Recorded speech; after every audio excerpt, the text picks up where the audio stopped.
क्रिया काय आहेत हे सगळं आपण या ठिकाणी जाणून घेणार आहोत. माझ्यासोबत या ठिकाणी डॉक्टर जोशी आहेत, यांचं देखील शेत या ठिकाणी आहे. किती दिवसापासून जो रस्ता आहे तो प्रलंबित आहे?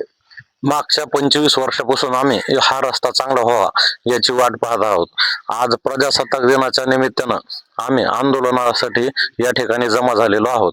सर्व शेतकरी रोज या ठिकाणी येणं जाणं करतात. त्याबरोबरच इथं शाळा आणि इतर रहिवासी असे खूप लोकांना या ठिकाणाहून जावे लागते. तरी पण रस्त्याची अतिशय दुर्दैवी अवस्था झालेली आहे.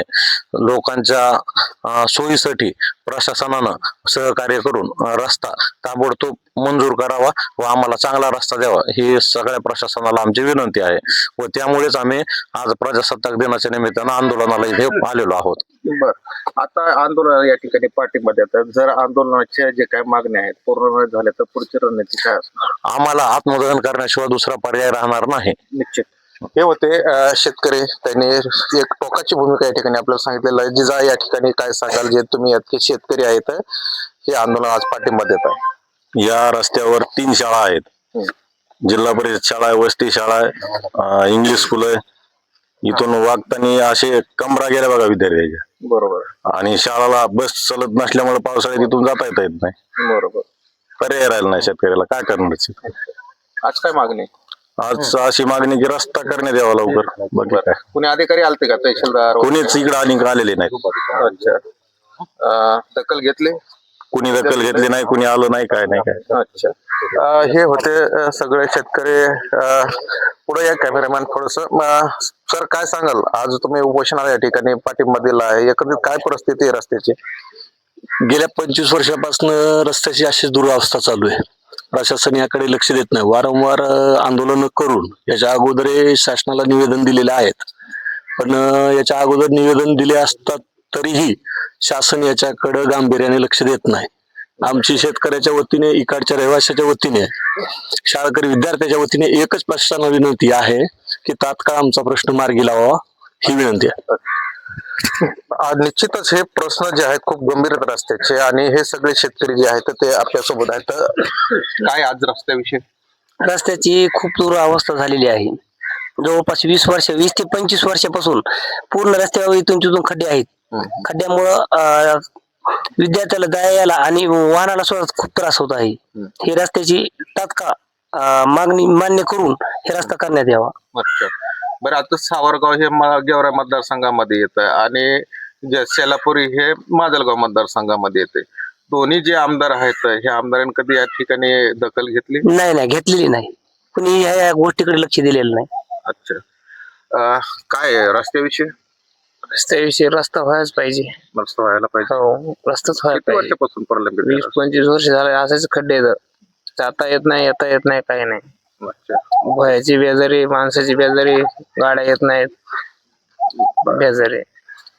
काय आहे सर, शाळाचे विद्यार्थ्याची यावेळेस पावसाळ्यामध्ये गाडी आहे का ती खाली रस्त्याच्या खाली घसरली होती. विद्यार्थी मरता वाचलेत. तर हे लवकरात लवकर डांबरीकरण करण्यात यावं अशी प्रशासनाला विनंती आहे. बरोबर आहे. लवकरात लवकर जे आहे ते डांबरीकरण करण्यात यावं. हे सगळे या ठिकाणी आहेत. आपण सगळ्यांनाच विचारलो आहेत सगळ्या गोष्टी आहेत. सुरज भाई, काय आहे रस्त्याविषयी?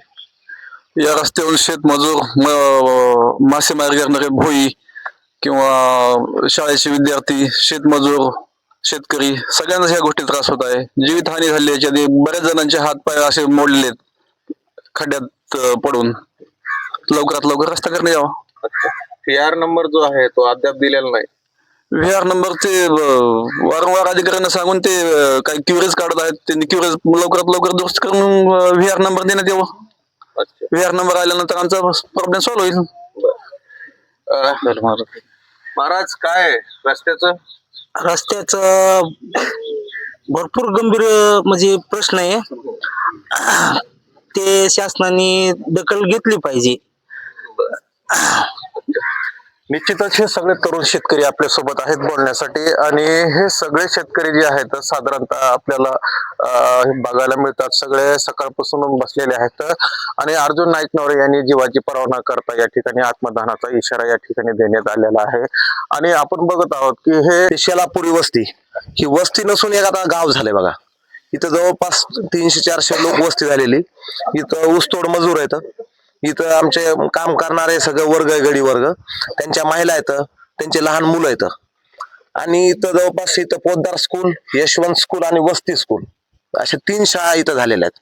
त्याच्यामुळे इथं जवळपास 400 ते 500 लोक राहतात. आता ह्याला टेक्निकली ह्यांना गाव म्हणता येत नाही, पण हे गावाचं स्वरूप आलेलं आहे. आणि गावाचं स्वरूप आलेलं असताना पावसाळ्यामध्ये मागच्या काळामध्ये 8 ते 10 वर्षापूर्वी एका महिलेचा मृत्यू झाला.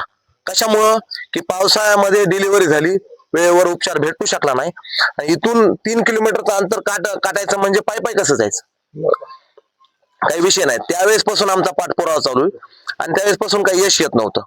मग आम्ही ह्यांच्याकडे संपर्क केला प्रशासनाकडे. त्यांचं म्हणणं आलं ह्या रोडला डांबरीकरण करण्यासाठी VR नंबरची आवश्यकता आहे. VR नंबरसाठी मंत्रालयामध्ये प्रस्ताव गेला, परंतु मंत्रालयातून प्रस्ताव काही त्रुटीमुळे वापस आला. त्रुटीमुळे त्यांच्या काही जाचक अटी होत्या त्याच्यामध्ये, त्या अटी काही आवश्यकता नाही ह्या रोडला, असं आमचं मत होतं. मग ह्यांच्या अधिकाऱ्यांसोबत साहेबांसोबत सगळ्यांसोबत चर्चा झाल्यानंतर त्यांचंही मत झालं किंवा ह्या रोडला त्या काही अटी लागत नाहीत. आणि मंत्रालयातून ज्या अटी त्यांनी जे त्रुटी काढल्या होत्या अख्ख्या महाराष्ट्रासाठी किंवा तालुक्यासाठी त्रुटी दिल्या त्या कॉमन त्रुटी न करता प्रत्येक रोडवर ज्या ज्या त्रुटी आवश्यक आहेत किंवा नाहीत ही तपासणी करून व्यवस्थित अहवाल पाठवावा ही आम्ही त्यांना विनंती केली होती. ती त्यांनी आम्हाला आता 4 दिवसात हे सगळं मान्य करू आणि पुढे लेखी स्वरूपामध्ये दिलंय आम्हाला त्यांनी. आता लेखी स्वरूपात दिल्यामुळे आम्ही त्यांच्यावर विश्वास ठेवलाय. आमचे जे सहकारी सगळे त्यांना विचारलं, त्यांचं म्हणणं आलं की आपण त्यांना 8 दिवसाची मुदत देऊ. 8 दिवसात जर त्यांनी वरिष्ठ कार्यालयाला व्यवस्थित जसं बोलणं झालंय तसा जर प्रस्ताव नाही पाठवला पुन्हा आम्ही आंदोलन करणार 8 दिवसांनी. मी ह्यांच्या मार्फत तुम्हाला ऑन रेकॉर्ड न्यूजला बोलतोय. आणि मला सांगा, माणसं मारायलेत, हत्ती मेला तर शासन 15 कोटी देत आहे आणि माणसं मेले ते 1 लाख रुपये, ते बी जमीन तुमचं थकबाकीत पाहिजे. मग माणूस म्हणून जगण्याची तरी परवानगी देणार आहे, माणसंच नाही तर राहणार आहे, माणसं नाहीत का? माणूस म्हणून जगण्याची आता इतकं तुम्ही आपला सगळा देश इतकं AI टेक्नॉलॉजी झाली तरी जर माणसं मरायले तर फक्त कशामुळं तर रोड नाही. माझं म्हणणं आहे की हत्ती मेला तर 15 कोटी देतात, माणूस मेला तर 1 लाख देतात. माणसं मरून देऊ नका, आम्हाला लाखाची गरज नाही, फक्त रस्ता पाहिजे. म्हणून आंदोलन केले. आंदोलनाचं त्यांनी आम्हाला लेखी दिले म्हणून आम्ही तात्पुरतं माघार घेतलेला आहे. आज या ठिकाणी अर्जुन नाईकनवरे यांनी जे काही रस्त्यासाठी आंदोलन होतं, आत्मदानाचा इशारा दिला होता, ते आता या ठिकाणी तुम्ही प्रावृत्त केलेला आहे, त्यांनी मागे घेतलेला आहे. नेमकं त्यांच्या मागण्या गत 10 वर्षापासून आपल्या डिपार्टमेंटला होत्या, काय अडचणी येत होत्या आणि त्या अडचणी नेमक्या काय होत्या आणि आता काय प्रॉब्लेम सॉल्व्ह झाला? त्यांच्या असं 10 वर्षापासून मागणीचा विषय नव्हता. आमच्याकडे ज्यावेळेस ग्रामपंचायतनं प्रस्ताव दिला की सदरील रस्त्याला हे शिवरस्ता आहे आणि याचा आम्हाला ग्रामीण मार्गाचा दर्जाची आवश्यकता आहे. शेलापूर इथं वस्ती आहे, 300-400 लोकवस्ती आहे इथं. तर आम्ही हे मार्च मध्ये 17/3/25 हा प्रस्ताव आम्ही सादर केलेला आहे. ते आमच्या नंतर डिव्हिजनहून सर्कल ऑफिसहून चीफ इंजिनियरच्या ऑफिस मार्फत मंत्रालयात प्रस्ताव गेला. प्रस्तावातून मंत्रालयातून काही त्रुटी आलेल्या आहेत. त्या त्रुटीची पूर्तता करून आता आम्ही त्यांना असं लेखी दिलेलं आहे की 4 दिवसामध्ये त्रुटीची पूर्तता करून सदैव प्रस्ताव वरिष्ठ कार्यालयाकडे आम्ही सादर करू.